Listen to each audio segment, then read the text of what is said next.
Hi friends, মহুয়াজ ব্লগে তোমাদের সবাইকে স্বাগত। আশা করি তোমরা সকলেই ভালো আছো। আমিও তোমাদের কৃপা এবং ভালোবাসায় খুব ভালো আছি। আজ তোমাদের সাথে শেয়ার করব প্রিয়াঙ্কাদের বাড়ির অন্নপূর্ণা পূজায় আমরা সবাই মিলে কি আনন্দ করেছি। প্রিয়াঙ্কা হলো আমার একটা বোন, আমরা একসাথে গান শিখতাম। এখন হয়তো ও শেখে না, কিন্তু যাই হোক, ও কিন্তু আমাদের সাথে একসাথে গান শিখতো। সেই সূত্রে পরিচয় হয়েছে, আজও পরিচয় রয়ে গেছে। ও আমাকে ভীষণ ভালোবাসে। এই হলো সেই প্রিয়াঙ্কা। আর সেদিনকে অনুষ্ঠানে এত ব্যস্ত ছিল, সেদিনকে আর কোনো ফটো তোলা হয়নি ওর সাথে। নিমন্ত্রণ ছিল রাত্রিবেলায়, তার জন্য আমার সেদিনকে গানের ক্লাস ছিল বলে আমি আগেই গানের ক্লাসটা করে নিই। তারপরে ম্যামের বাড়ি থেকে স্যারের সঙ্গে আরও 2 স্টুডেন্ট, আমি এবং আমার হাজব্যান্ড সবাই মিলে চললাম প্রিয়াঙ্কাদের বাড়ি। তো এই প্রিয়াঙ্কাদের বাড়িতে গেট দিয়ে ঢোকার পরে দেখলাম অপরূপ সাজানো হয়েছে, আর প্রত্যেক বাড়ি ভীষণ সুন্দর সাজানো হয়। যাই হোক, মন্দিরটা দেখে না, মন্দিরটাও অসম্ভব সুন্দর। তারপরে মূর্তি দেখলে তো তোমাদের চোখ জুড়িয়ে যাবে। এটা কিন্তু পাথরের মূর্তি, ভীষণই সুন্দর।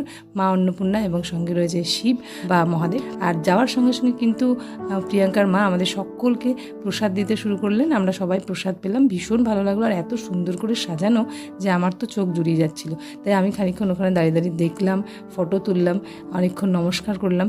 সত্যি ওখান থেকে সরে আসতে মন চায় না, মনে হয় যেন এখানেই দাঁড়িয়ে থাকি। এত সুন্দর করে সাজানো হয়, আর মায়ের মুখটা দেখবার মতো। তোমরাও দেখে নাও। এর জন্য আমি এখানে দাঁড়িয়ে দাঁড়িয়ে বেশ খানিকক্ষণ ফটো ভিডিও তুলে নিলাম। তারপরে দেখলাম ওরা আরও অনেক কিছু আয়োজন করেছে, প্রত্যেকবার যেমন করে। সেখানে গিয়ে দেখলাম বাউল সঙ্গীতের আয়োজন করা হয়েছে, কীর্তন হচ্ছে একদিকে, মানে কীর্তন বাউল সব মিলিয়ে শিল্পীরা এসেছেন, তারা নানান রকম গান গাইছেন। সেখানে সেগুলো দেখলাম। তারপর ওখানে গিয়ে আরও দুজনকে দেখলাম যারা আমাদের এই গানের গ্রুপের সাথে যুক্ত আছে, অর্থাৎ গান শিখতে আসে। ব্যাস অনেকে মিলে একসাথে হওয়াতে একটু হাসি মজা আড্ডা সব কিছুই করা হলো। তারপরে আমরা ওখানে দেখলাম প্রসাদ বাইরে থেকে দেওয়া হচ্ছিলো এবং ভিতরেও বসিয়ে খাওয়ানো হচ্ছিলো। বাইরের প্রসাদ ছিল জিলিপি এবং বাদাম। তো আমরা বাদাম কেউ নেইনি, মোটামুটি সবাই জিলিপি নিলাম। জিলিপি নিয়ে মোটামুটি একটা দুটো করে জিলিপি সবাই প্রসাদ হিসেবে প্রথমে গ্রহণ করলাম। তারপরে বেশ খানিকক্ষণ বসে বসে আমরা ফাংশন বা বাউল সঙ্গীত শুনতে লাগলাম। এখানে বাউল সঙ্গীতগুলো খুব ভালো হচ্ছিল, আমার খুব ভালো লাগছিল।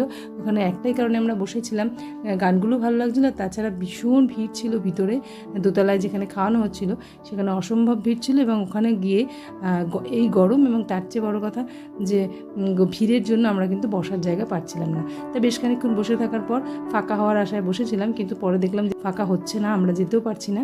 তখন আমরা প্রিয়াঙ্কাকে ফোন করলাম। প্রিয়াঙ্কা তখন বাধ্য হয়ে বললো যে তোমরা এত দূরে থাকো, তোমাদের বসে খেতে হবে না, তোমাদেরকে আমি পার্সেল করে দিচ্ছি। তো এইটা বলাতে আমরা যেন মনে হলো আমরা এক স্বস্তির নিঃশ্বাস পেলাম। তারপরে প্রিয়াঙ্কা আমাদেরকে খাবারটাকে পার্সেল করে দিল। আর খাবারের মধ্যে কিন্তু খুব সুন্দর সুন্দর জিনিস ছিল। যাই হোক, আমি তোমাদেরকে দেখিয়েছি অলরেডি কী কী ছিল। খিচুড়ি ছিল, তরকারি ছিল, মানে আলুর দম ছিল, এবং সঙ্গে ছিল পোলাও আর চাটনি পাঁপড় পায়, সেগুলো তো থাকেই। তো এই সমস্ত প্রসাদ আমরা নিয়ে প্যাক করে বাড়িতে চলে আসলাম। আর বাড়িতে ফেরার আগে আবার দেখা হলো সুতপা আন্টির সাথে, যে কিনা আমাদের সাথে গান শেখে। সম্পূর্ণ ব্লগটা ভালো লাগলে কিন্তু অবশ্যই লাইক আর সাবস্ক্রাইব করে আমার চ্যানেলের পাশে থেকো। আর ফেসবুক থেকে দেখলে কিন্তু অবশ্যই ফলো করে দিতে ভুলো না। যাই হোক,